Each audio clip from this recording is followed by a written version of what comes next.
we have nothing to contribute. Okay. Like you will have to. So what do? You go through like a training program, or you go Training program, and then there's technical things you'll be contributing. So they would bring people, in terms of agriculture. I don't know. Okay, so this is better. This sounds like they're actually they're more like explorers. Like if you talked before about explorers and human history, where Magellan sets off on his boat, and every person on the boat has a specific function. They were all into the mission in a very authentic fashion. If they weren't on the boat, the performance of the crew would somehow suffer. So this sounds much better. And with Magellan, I think most of the crew died. A significant number, yeah. With that being said, we're going to move into from from bacteria. I mean, from things that are unexpected. And if we discover life on Mars, who knows what that entails? Because that's like a manned mission to Mars would likely be very driven by the research to do all the kind of exploration required to find life. Now, from Mr. Musk's point of view as a developer, presumably there has to be some kind of financial incentive here too. Is there some kind of financial benefit to Mars missions? Is presumably there wouldn't be that many people on Earth that could afford a ticket to pay for the kind of research and development that would require this.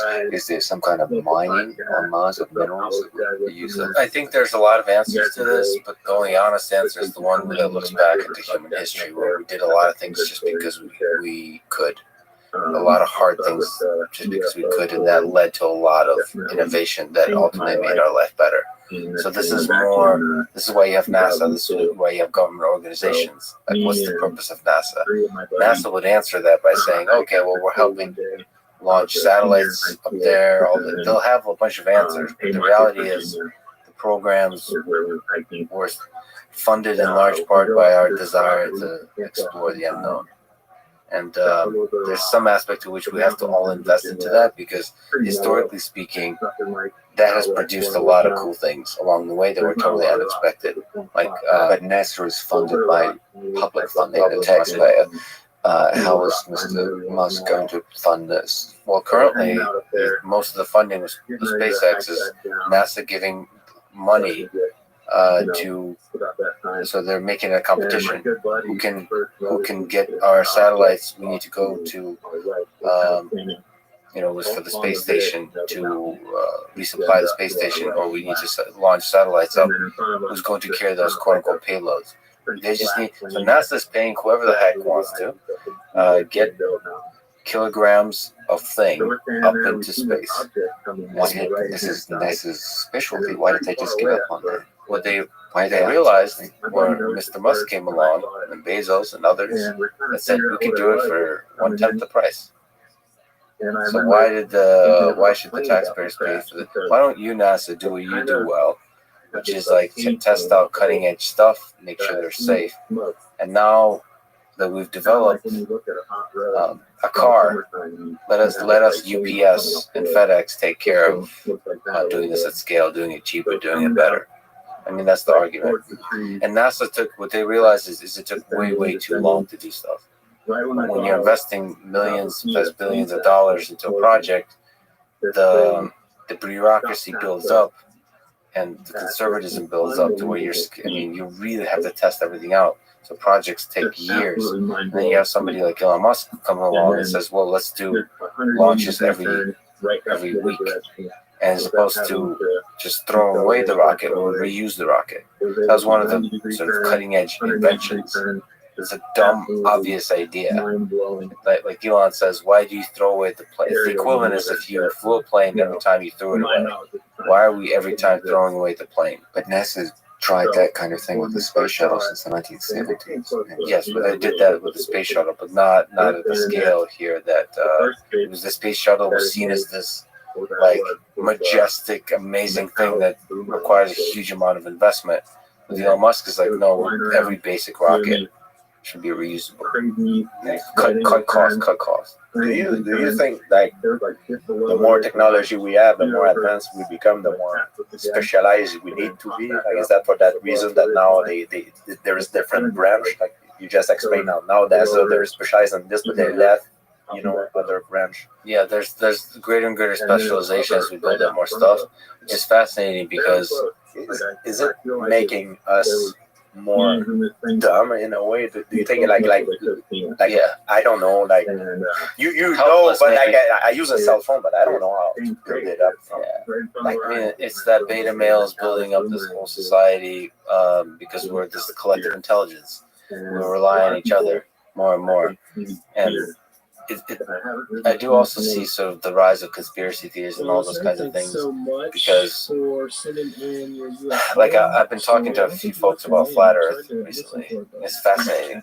It's fascinating. There's a large community of people that believe the Earth is flat, and that idea takes hold. In this day and age, of all the ideas, that's the one that takes hold for a large number of people. And I think that's a consequence of this kind of specialization, where it's just a huge amount of experts. But if you look out into our world and try to reason simply about our existence, we are losing the skills to do that. Because more and more people are specialized as opposed to general thinkers. We're like extremely good at specific things. Are we capable now to do a robot that is self-aware? That's one, the legged one. It's self-aware, like it's not self-aware. It's been listening, but it's not self-aware. But do you think a human being is self-aware?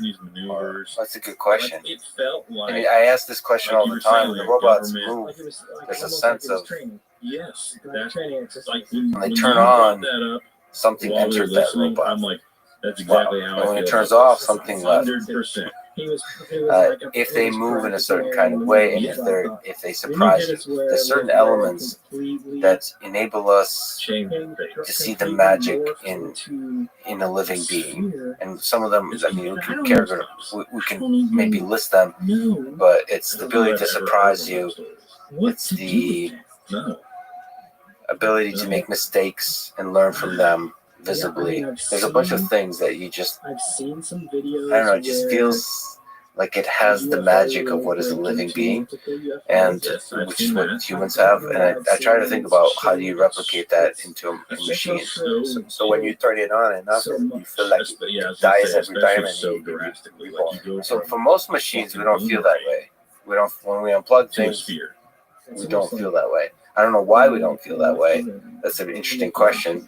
But I think when I realize that when the robot has certain qualities, exactly, like memory, like think about like this, like ability to recognize you, you start to feel like you're turning off an organism.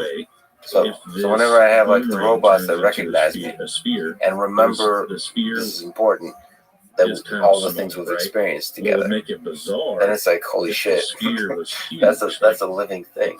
But does he remember? It feels like a living. Does he remember your robot? Does he remember things that happened before you unplugged him? Is it like he's sleeping? Like you wake up, or is he like no? So right now it starts to zero. No, it doesn't start at zero. Remember every time you unplug. Wow, it's storing the memories. But the memories are basic. They're like, okay, we walked around the kitchen, and then you looked at me. I mean, the memories, it's like data. It's just, it's not like we've experienced, it's able to actually experience anything deep like we humans can. But just the fact of memory. It's like the toaster or the microwave don't give a shit about me. They don't know me. They don't know me by name. They wouldn't recognize my face as being different from Gordon's. They wouldn't know the difference. And they wouldn't remember the microwave kernel. It doesn't remember, the times I've been sad or happy, like what food I put into it. It doesn't remember this, when I was being a fat ass or when I was being in good shape. And just those memories are enough to make you feel when you turn a thing off. It's like, shit, that's a living thing disappearing. Of course, that's kind of an anthropomorphism we do to each other, but that's something, that makes me believe it's possible to create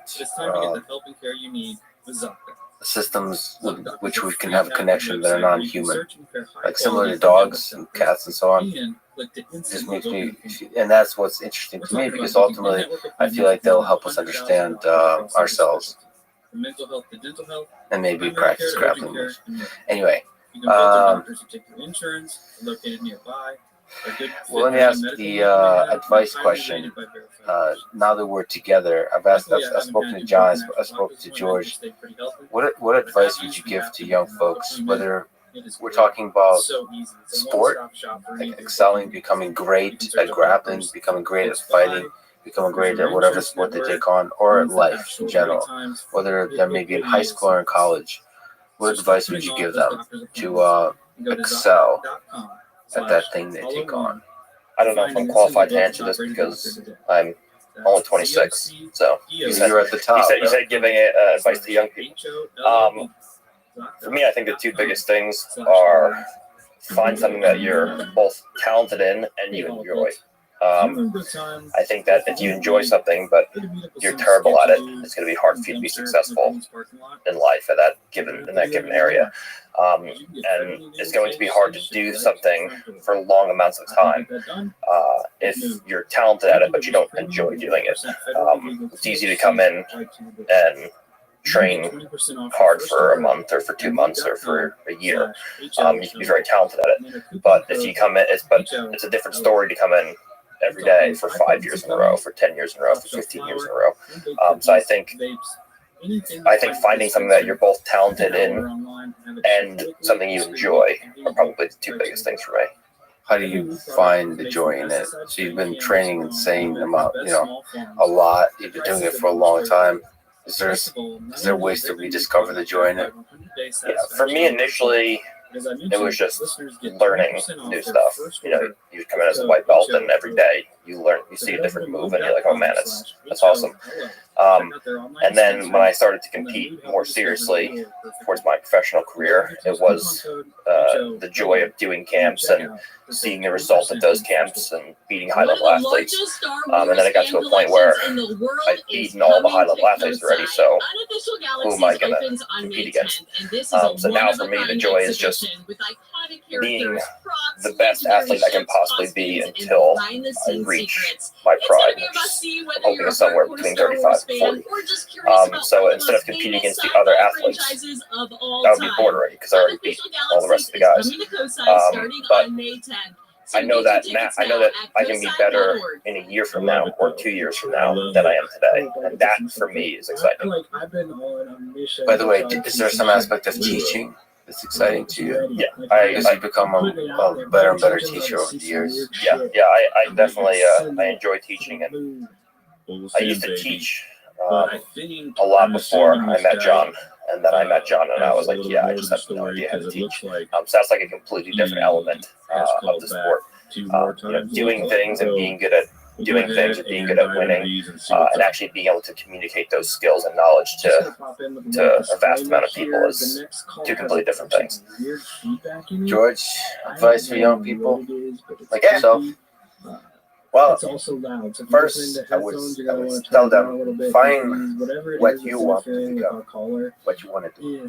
And long term, use certain things maybe sometimes you don't love, but where you want to propel yourself in the future. Not what your parent, your friend wants you to become, what you want to become. So once you find it, you cannot doing it by yourself. Everything that is big achievement in life, you cannot doing it by yourself. So what I would say is, the second thing is try to build up your team. Try to build up your team to be able to achieve your goal of people that are competent and people that you trust. You need both competency and trust. I see a lot of people sometimes in business, for example, they hire people that they trust, but they turns out to be incompetent. So now you have to fire a friend, or otherwise your business is going down. The same problem if you do the opposite. You hire someone that is competent, but you cannot trust is gonna screw you, So it's very important to stay away from the negative, build up your team, people you trust and that are competent. And I would say the third one is to work hard, to sacrifice yourself. You have to go through hell sometimes, but you have to see the light at the end of it. To keep your dream in mind is going to give you the motivation to go through the tough time. It's nothing easy to go work is nothing you can accomplish without hard work. The fourth one, I would say, to invest on yourself constantly. If you do not invest on yourself on whatever you are in which business and sport, the game will catch up to you. For example, if you become champion at something and you stop improving, the other guys that are trying to be champion are going to catch up to you. So you need to invest on yourself. And most people, most athletes, they make the mistake when they start to have money, they buy luxury stuff. And that's one thing I didn't do. When I started making money, I was investing on traveling to New York, train with John Gordon and the guys to learn what is new in the game of jiu-jitsu. I used to go in Thailand, train Muay Thai, in Los Angeles to perfect my boxing skills. So instead of taking that money to buy me jewelry, cars, and to do what a lot of guys do because it's a mistake, I invested on myself because I know there were people coming, they want my place, so I didn't want them to catch me. And the last one I would say, it seems weird, I would say, to give back. And it's not because I'm a nice guy, and it's not that, I don't say that to look good, I say that when you make it, it creates opportunity where you can help certain group of people. But when I say give back, not give back to everybody, to anybody, give back only to the cause that you want. I give back not because I'm a nice guy. It's kind of selfish. I only give back to the people that I want to give back, because I give back to them, and I know that if I'm more successful, I'm gonna be able to give back to people I love, to the cause that count for me. So it brings me more motivation, because I don't compete for myself anymore. I compete to help people I love in a way. So when you reach the top in your game, you need to find new motivation. If you're satisfied, is the end of it. Your success will go down. So you need to find new motivation. What can motivate you? What do you want? Oh, I want to help this, so I need to be successful. I want to, you need to find reason what you want to do with your success. So when I say give back, it's not because I'm necessarily, it's not to look like a nice guy. It's to keep your motivation to be able to keep climbing the ladder even more. That's beautiful, George. John, first off, the two responses given so far cover, I think, the most important things already. Gordon talked about the need for an underlying passion and enjoyment. If you don't have that, you're not going to have the longevity that's required in order to build skills, which is ultimately everything's going to come down to your ability to build skills. You've got to have some kind of underlying passion and enjoyment which will keep you in the game long enough to build world championship skills. It's going to take a minimum of 5 years, and quite possibly considerably longer than that. George talked about the idea of community. You're not going to make it by yourself, so you've got to be able to build people around you and build a trusting environment around you to develop those skills. What I would add to the excellent points that both already raised alludes to what I said at the start of this podcast. You've got to be able to identify some kind of undervalued elements in whatever industry you're in and show the world what their true value is. In addition, you can't go through life doing the same things as everybody else and expecting to get different results. This is straightforwardly irrational, and worse, it's even arrogant. It's essentially the statement that I'm going to do the same thing as everyone else, but I believe I'm different, and so they'll work for me, but they didn't work for everyone else. That's like saying, no, I'm special. No, you're not special. We're all pretty much the same.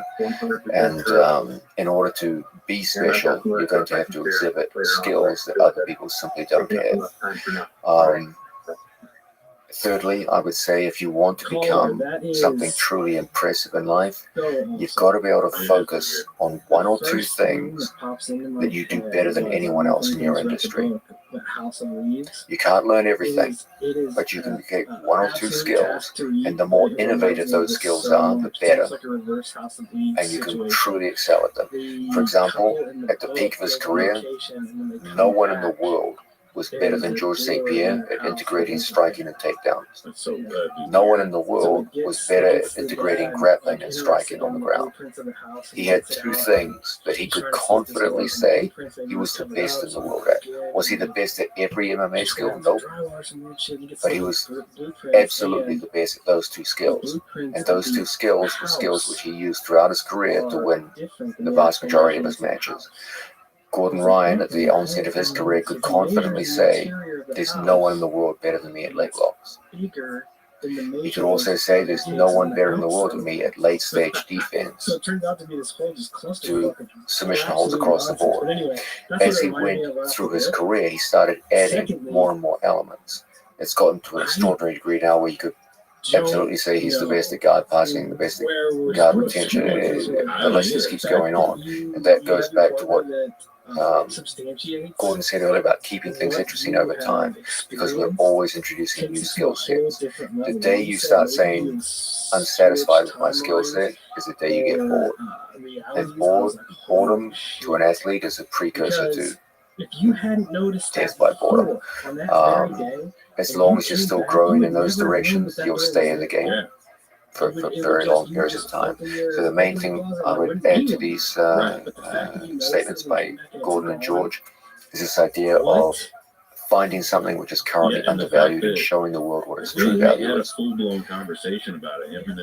Understanding that you can't just use the same training methodologies as everyone else and somehow expect to be different from everyone else.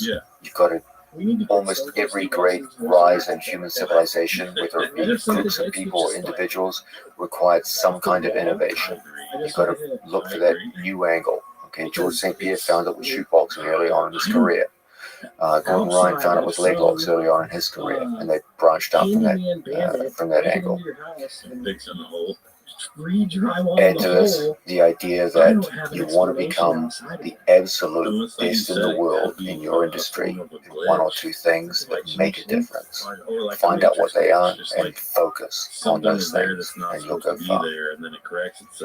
John, Gordon, George, this is an incredible conversation. Thank you so much for your extremely valuable time, George. As somebody who's become famous in part by commenting on people's performance, how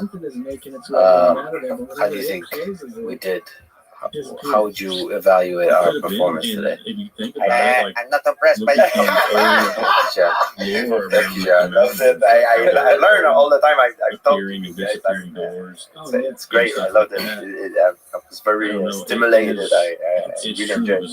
Yeah, it was something I really was looking forward to. I was hoping that we'd get together. It's so rare that at the same time in history there would be some of the greats together, and the fact that you guys would be willing to come together and talk like this is awesome. And that Gordon would even wear a cowboy hat. I mean, this is just historic.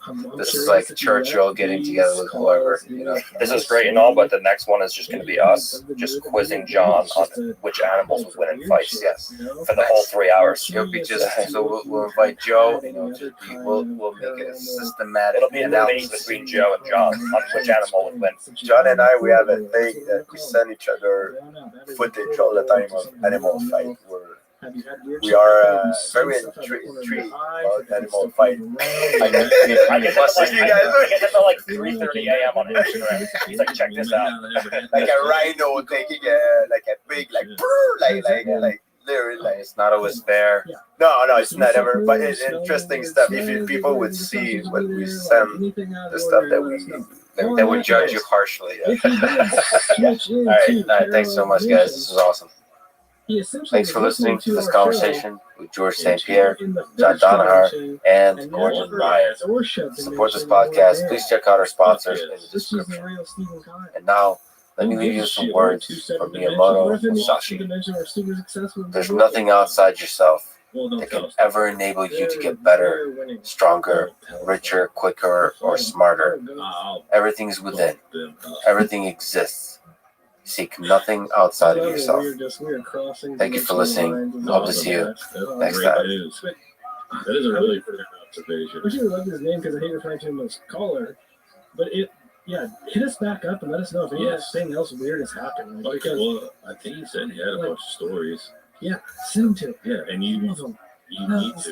That shit is weird. Yeah. Like we hear some The following weird is shit. a conversation with And Thomas that, Tull, I'm like, founder that's of weird. Legendary It's Entertainment, coming from me. known Hey, for you know producing what's blockbusters awesome about it is like that, like, Batman's it's Dark Knight like trilogy, it's The Hangover like, franchise, you can tell that story to a Godzilla, lot of people, and Inception, they would be Jurassic way World, more drawn to the 300, story and many more. versus this He story. runs Talco, And which is an investment I company love that these, focuses on ones how that artificial just intelligence really can fucking revolutionize off the wall large That industries. that He is you part saw owner an of the Pittsburgh explanation. Steelers. Because He's like the I said, guitarist if he for the would band never Ghost Towns noticed that tours with the and Rolling then it Stones. disappeared, But And then, most like, importantly, he's humble, down to I mean, earth, in and someone who has I'm quickly checking become a all mentor the and crossfaces in friend. my house, see if they're still there. This is Fuck the Let's that, I Read don't the want podcast. To support it, please check out our sponsors in the description. And now, here's my conversation with Thomas Tull. Successful, better, In looks, 2004, you founded Legendary Entertainment, known for producing blockbusters like Batman's Dark Knight trilogy, that includes Batman Begins, Dark Knight, and Dark Knight Rises,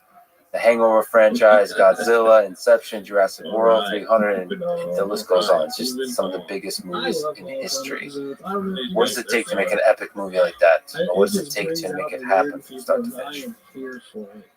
Well, Yeah, look, I've been enamored with movies since I was a kid as a fan, and I think what you need is to be able to tell a great story. And if you're going to tell a great story, you need a great director. You got to start with a fantastic script that is able to take some of these iconic characters that we did and put your own stamp on it while still respecting the mythology. And I had zero experience in movies and television before I started Legendary, so it was a very interesting trip. Total luck that we had the opportunity to make 5 movies at the time with Chris Nolan, who turned out to be one of the greatest filmmakers of all time. But it's each one is its own little startup company. And I don't think there's any formula to get there, but I know that if you don't have a great director and a great script, if you don't have that foundation, it's hard to pull off. Who's the CEO of that little startup company? Is it the director? Who would you say kind of defines the success or the failure? Well, when you build a big movie like that, it's an enormous effort, 360 degrees. I mean, from digital effects, certainly acting. I mean, if you have an amazing script, an amazing director, but you don't believe anybody playing the parts, that's a problem. So the reason I think it was so difficult to pull off is I always used to say you start with a stack of papers with words on it called a script. Bring that to life, and you're asking an audience to believe in everything that you're trying to put out there, and you've got a cast that even if they're immensely talented individually, they have to mesh together, they have to have chemistry together. And, the director is kind of the general on the battlefield, but if you have a strong producer who's very hands-on, it truly, to me, is each one had its own story and its own sort of how it came to be and why it worked or didn't work. It was running from See, you said you were new to the industry, but you did a lot of revolutionary things with Legendary. So at that time and now, what is the good, the bad, and the ugly of the business of filmmaking? What are some interesting holes that you were able to, or like problems that you were able to fix? What problems still exist that can still be solved? Well, look, the business has changed so radically since 2004. When I started Legendary, DVDs were still a cash cow. So, that's how far things have come. But I would say a couple things. The reason that I started it from a business perspective was at the time it was a $30 billion industry, and there was no institutional capital around the movie business, and I was fascinated by that because almost every other category that you look at of that size as institutional capital, private equity, etc., is kind of a cottage industry set up around it. And I was perplexed and fascinated that didn't occur. And the way the movie business worked was unlike any business I'd ever looked at before. So after kind of convincing myself that you could actually make money if you were disciplined and had the right approach, went out, raised the money from the capital markets, which was Herculean, still maybe the hardest thing I've ever done in my career, to walk around and say, look, I have no experience. I've never done this before, but, And the second thing, being very fortunate at the time, was able to partner up with Warner Brothers. Warner's at the time was run by a man named Alan Horn, who besides being creative is also a Harvard MBA, so really understood what I wanted to do. And Alan, was just an absolute gentleman, someone that I still look up to this day. After Warner Brothers, he went and ran Disney with their run, between Marvel and Star Wars and everything. And so between Alan being responsible for Harry Potter, the Dark Knight stuff, and then on to all the Disney stuff, he probably had as great a career as anyone I've ever heard of in the movie business. So my first focus was around sort of two concepts: global, worldwide, large tentpole films and franchises, and then the business aspect of bringing long-term institutional capital to bear. I'm going to ask you dumb questions, which is part of the style, I guess. But just for people who don't know, including me, what is institutional? What is capital? What is institutional capital? What is equity? What is private equity? Got it. Okay.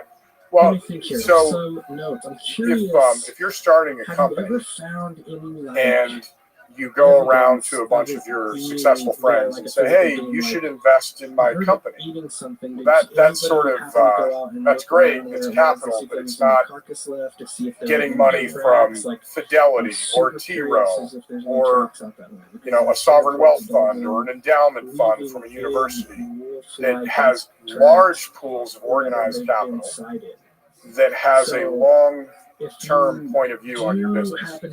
So if you get money from your neighbor who's a successful dentist, next year the dentist may say, "Hey, times are hard. I need my money back." If you're partners with Fidelity or Morgan Stanley or any of these institutions, they have the capital and the wherewithal to say, "Okay, I'm looking at this over the next 5 to 10 years." And I thought there was an opportunity to bring that type of capital to the movie business, to be patient.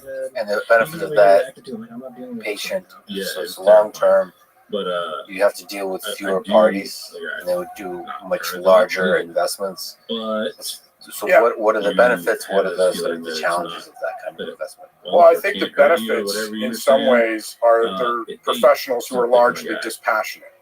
Right? It's like, look, if you're hitting the numbers you told me and you're hitting your plan, great. And the other thing that always was interesting to me about the movie business is if I'm investing in an artificial intelligence company or a chipset company or something like that, a lot of the institutions don't have the technical expertise to really truly grasp what's being done, so they don't, other than good business practices, they're not offering every little opinion. The movies and television are completely approachable. Everybody has an opinion. So, whether it's, I think you guys chose the wrong actor for that, or why did you do that movie? So it invites a lot more sort of second guessing and things like that. So that was always one of the idiosyncrasies of the business that I thought was, was interesting. And then when you talk about private equity versus public equity, if you're a public company where the companies are traded, you want to buy Microsoft shares, you just go to your broker, go on TD Ameritrade and buy them. If, on the other hand, you're talking about private equity, that's institutions or individuals investing in private companies. So thus, if you have pools of capital that mostly invest in private equity deals, that's how you think about it. But it's difficult to make those happen because it's individuals. You have to and sort float of through what, the have wall and then dinners go and back to physical. agree. That's So reps. it's much less. That's reps. It's much more human, much less Yeah, mechanical, I would 100%. say. Yeah, now, and again, massive difference between large private equity shops who are professionalized Yeah, and in which the is- same that's category physical. that I mentioned earlier, Right. versus private individuals who are wealthy or whatever. But again, it's much more individualized when you're going to people who like your idea and just say, I'd like to invest in this. Is that just like with Bigfoot, like from all the kinds of investments you've seen? to then have What do you think is the most conducive to creating loosely put it works as of a dumbed genius? down version, Whether that's in technology, like AI you space, painting or that whether picture that's of in it, being movies. able to turn it So on creating off like a something light special in switch. this world. Yeah.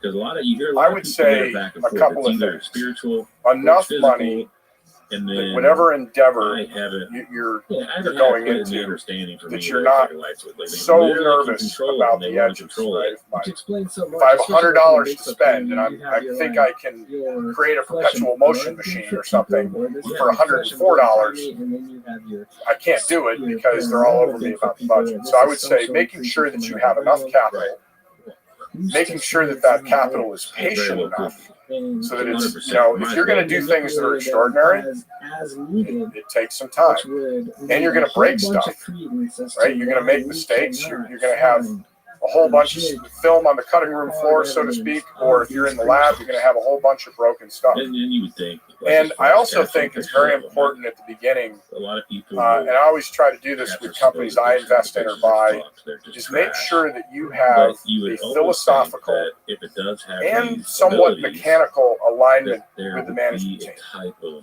so that going in, you both understand, hey, this is how we think about this problem or this company. This is what we feel like our culture is. This is what our goal is. And these are the metrics by which we'll agree to measure them by. Because if you don't have that shared, hey, we're going to take this journey, text us about your then I think that's where people get upset, disappointed, etc. What about this is a weird question, but constraints. This is both filmmaking and investment. Do you think more money is always better? No. So I like constraints a lot. Like constraints and almost like a desperation, and deadlines are catalysts for creativity, for productivity, for sort of innovation. So can you kind of speak to that? Sure. As an investor, as a creator, like what's the right balance here? Well, I think if you're focused on a particular problem or a company or a thesis, if you have that focus and you feel like I have unlimited resources or renewable resources, so there's no leverage in the situation. Right? There's no, if I fail at this, I'll just go get more money, right? I'll just go. I think that's a hard way to be resilient and to think of new ways to solve problems. So I think capitalizing things just, to the nth degree does create some problems. So I think there's that perfect blend of don't starve the oxygen to the point where you make short-term decisions or non-strategic or thoughtful decisions because you got to pay the rent. And on the other hand, you can't have it be like this, everlasting gobstopper of whatever you want, you just keep flowing the cash, because that doesn't create any friction points that I think do result in works of genius and things that that are transformative. And one of the things that is interesting to me about society sort of writ large is I think that when you go through hard times and you have to do things that are uncomfortable and you don't want to do them because you're tired, that in some ways builds up that you're comfortable being uncomfortable muscle. And I sometimes think we're losing that a little bit. And you can't sort of paint with a wide brush, but That's one of the things that I kind of observe and hope that we don't go that way. I do think challenge and discomfort are a kind of gift. It's like overcoming that. It's like from every perspective. From a human perspective, it's a source of happiness and fulfillment, overcoming challenge. But from a business perspective, I see like if something is really difficult, to me it's also a sign that most others would, or many others would fail at this point. So like it's a feature. It's nice that something is difficult. When people tell you that something is impossible, I love that. Because it's like, all right, well, then that's what a lot of people will believe. And then that gives you an opportunity to be the person who shows it's not impossible. And you, of course, you might be wrong. But if you're not wrong, you have the opportunity to stand out. So going through that hardship, taking those big risks, is going to really pay off. So, like, discomfort is a feature, not a bug, of both personal life. It's just good for life. But for business, it seems like just good business sense. If something is hard, it's probably a good idea to do that. Most others will fail. Fun question. I don't know if you can answer this, but what's the most expensive movie you were involved to make? Why was it? You don't have to say numbers, but like something stand out as being exceptionally expensive, and why it's expensive. I think Jurassic World was pretty expensive. Worked out great. And that's an epic film, by the way. It's one of my favorites. They just did an amazing job. And frankly, the crazy thing about my life is all the stuff that I loved as a kid somehow came full circle back into my adult life. And having the opportunity while I was out there to develop a friendship with Steven Spielberg, and then have my name on the same film as Steven Spielberg. I mean, that was pretty surreal. So that was an expensive film. Dark Knight Rises was an expensive film. But again, to me, there's a difference between expensive and irresponsible, and expensive because the vision warranted, and it turned out financially it certainly did. Yeah, with Jurassic World, it's. Stay safe. I mean, I can't even imagine having those meetings because, like, you have to create so much, and so much of it is obviously not real. You can't bring dinosaurs in is that where a lot of the cost is in the the computer side of things? Yeah, those are generally pretty massive components of the budget, and especially if you're doing it and inventing things as you go. I mean, Jim Cameron is one of those filmmakers who, is designing the plane as it's flying in such a brilliant way. And I've got to know him over the years, and it's just in awe of the way his brain works. And so, yeah, it's a big component. Can you speak a little bit more to him in terms of you're such a fascinating person. You care a lot about technology. You care a lot about the cutting edge of technology. So how does he, a creator, a director, build the plane while it's flying? What's the role of that in the form of special military offers. Well, that's why this month so I never made a film with Jim. I'm just a huge fan and got to know him. And John Landau, who's producing part of it. And one of the things that just fascinates me about Jim is, so he makes Titanic, and there's a bunch of underwater cameras and things that they need that don't exist. So he goes and invents them, and has a good grasp of engineering, and has not only the imagination but the ability to lead a team to build them. I got to go down early when they were shooting Avatar in a warehouse, I think it was, where they were shooting, as they were explaining to me how they were capturing it, and that they could go back later because they created the environment. Save now with buy one get one half off select paints, stains, and primers from top brands like Valspar, HGTV Home by Sherwin-Williams, and Cabot via Visa gift card rebate. Find more push the Memorial Day envelope deals now in at terms of Lowe's. the art We of the help. possible. You say. And I just Selection think varies by he's an location. While incredible supplies last, genius. discount taken at time of purchase. See sales associate for details. Again, Offer valid another hard 5/15 to question. So 5/28. you, in the realm of music, care about Crispy story. strips are now at McDonald's. I hope you're ready. Is there some aspect in which money Dip it in all the sauces. and beautiful graphics get in the way of Dip it in your story? McFlurry. Your dip is your business. In Crispy filmmaking, strips so at you think, McDonald's. In honor of if military you think appreciation about Jurassic Month, World, Verizon thought of a lot obviously of different that's ways we could show like an any other. appreciation, like rolling out the red carpet. Like, what do you think about the tension between story, experience, and At like Verizon, visual? we're doing all that in the form of special military offers. Well, look, That's why this if month you're we're using military and veteran big families effect a $200 shots Verizon gift card and a phone on all us kinds with of a select tricks trade-in to and a cover new over line the on select fact that you unlimited don't have a plans. very Think of it interesting as our story way to of flying tell, a squadron of jets that's overhead where I while think it launching gets in the way. fireworks.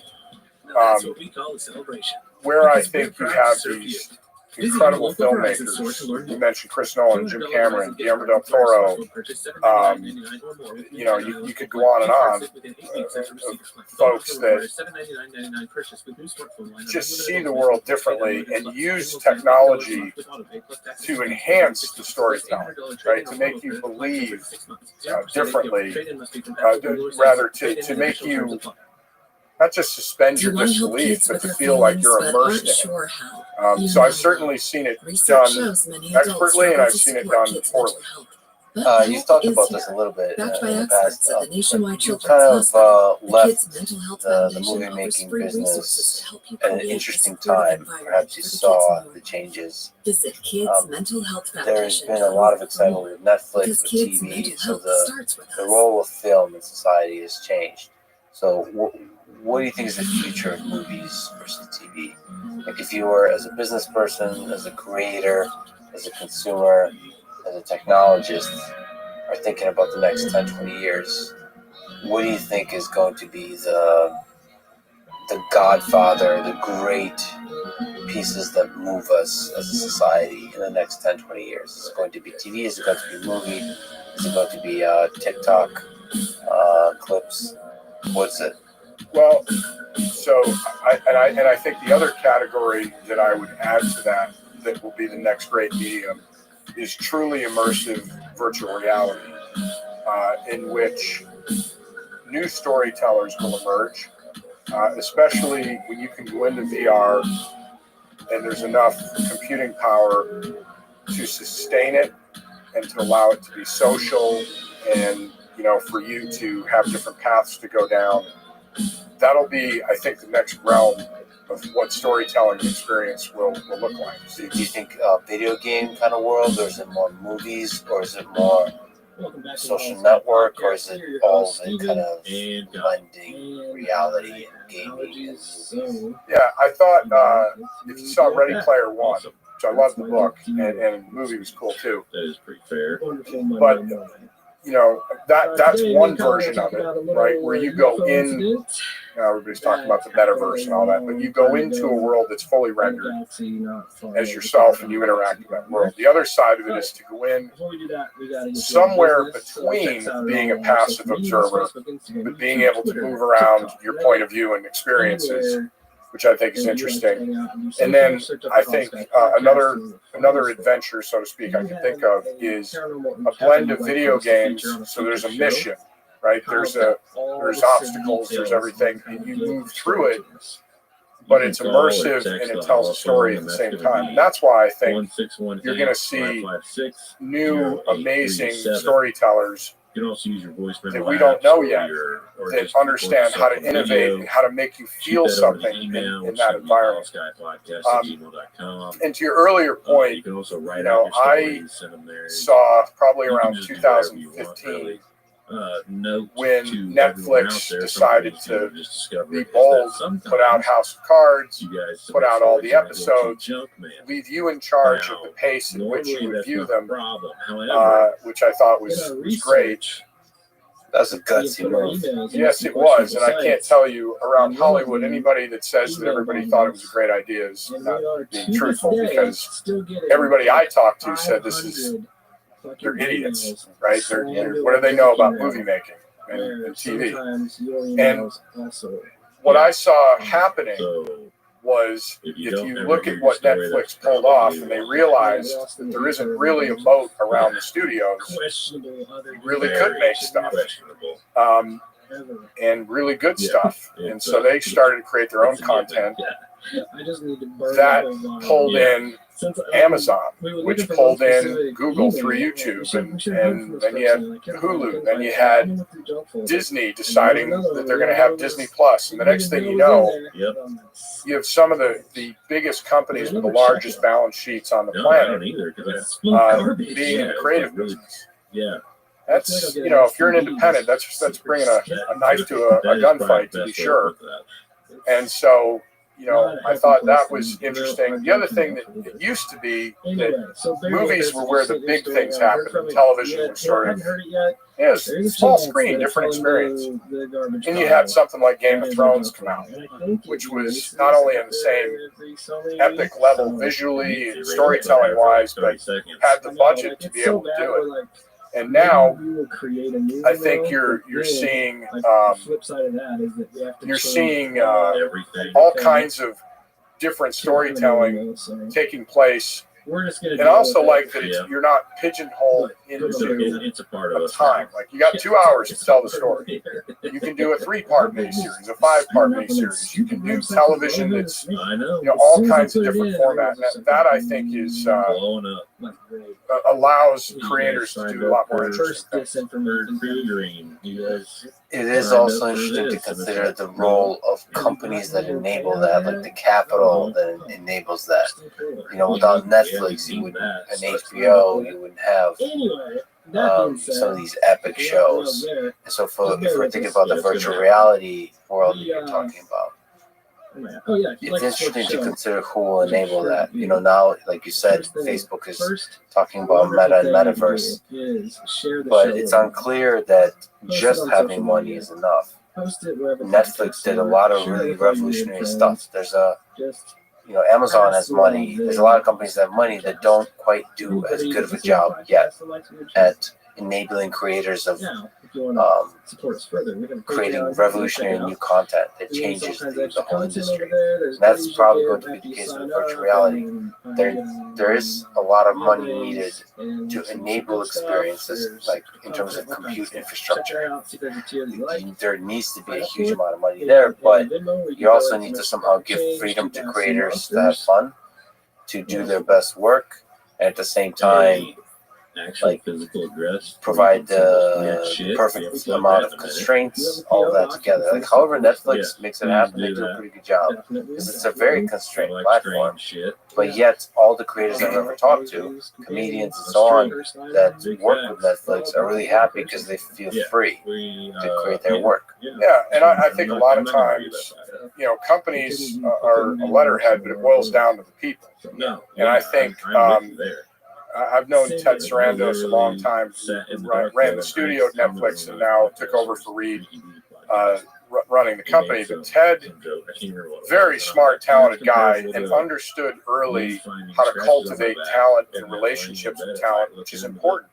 When you're dealing with creative people, their motivations and their goals are not always the same, right? They're not always capitalistic, right? And so in terms of being able to communicate with creative people that are not always A to B to C is a talent. And so I think they did a great job. Ted did a great job with that early. But I think that you're going to see different formats.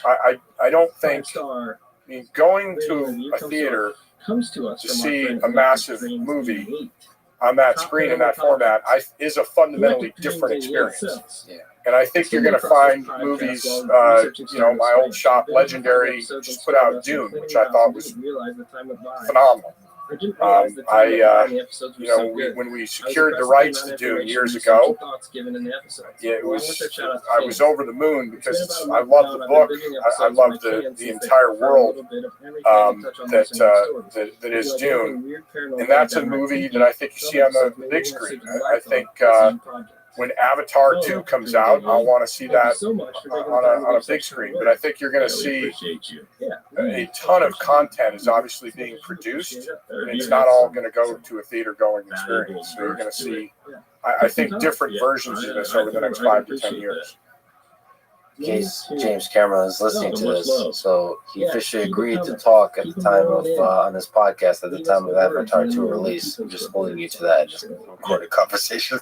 Also, just super excited about the movie and the director. There's something special about movies. You know, they win Oscars. They're historic in nature. There's something about TV shows, even when they're epic like Game of Thrones, that they're forgotten much quicker in history. I don't know. Maybe that's because we haven't had enough of them. But, you know, the De Niro performances, and, you know, the Scorsese films, all the great films that kind of we think of throughout the generations, that define generations, are films. Is that just old school thinking? Is that always going to be the case? I mean, look, to me, Subscribe to his TikTok if you guys are in the TikTok world. going in a darkened theater with a bunch of strangers and the lights go down, and you go on this journey, there is something special and magical about that. And I think movies have been a part of our cultural fabric forever. And for some reason, Hollywood in America was, you know, uniquely positioned to do a great job with it, right? And not that there aren't great foreign movies, but far and away, American movies, you know, dominate not only the world market, but, you know, and so whatever it is that you do well, or Hollywood does well, you know, there's something in the water apparently. But I agree that I love movies, and I will, you know, for the rest of my days. It's interesting how creators can move back and forth now as well. That used to be a complete no-no. You're either a movie guy, or you're a person, or you know, or you're a TV director. And that's that. But those lines are completely blurred. And they're also blurring. I mean, they're blurring all kinds of lines. Like they're moving to TikTok and Instagram, and like I know right now it seems ridiculous to consider that these like 1 minute things could be considered even in the same realm creatively as a film. But maybe that changes over time too. Maybe experiences can completely become fluid in terms of their size, as long as they have some deep, lasting impact on you as a human being, as a consumer. Look, to me, the whole thing is about either the moving image or even sometimes a picture will bring out an emotion, a reaction, something. So, you know, short form is harder because you have less time to set things up and all that. But I'm sure there will be short videos and creators that come up with things. And if a moving image can get a reaction out of you and make you feel a certain way and stay with you or inspire you, well, that to me is just the next evolution of whatever it's going to be between humans and cameras, etc. Yeah, I think that's why we've talked offline about this. That's why I love robots. I think there's certain things in the short form with robots that immediately can bring out a feeling in people. There's something about our consideration of our own intelligence, of our own consciousness, of all the fears and hopes and the beautiful things about human nature, the dark things about human nature that somehow, especially Lego robots, bring out. Because we have both fear and excitement towards that. Are these going to be our overlords, our gods that overtake humanity? Are these going to be things like horses or something like that, something that empowers humanity? And you don't know what to make sense of it. That's why they're super exciting. Speaking of robots in film, you've gone into traditional industries and disrupted them quite a few times. Is there a system for deciding which industry is right for disruption? When you look at the world and see what are the big problems you would like to solve, do you have a system of how you see which problems to solve? How do you look at the world?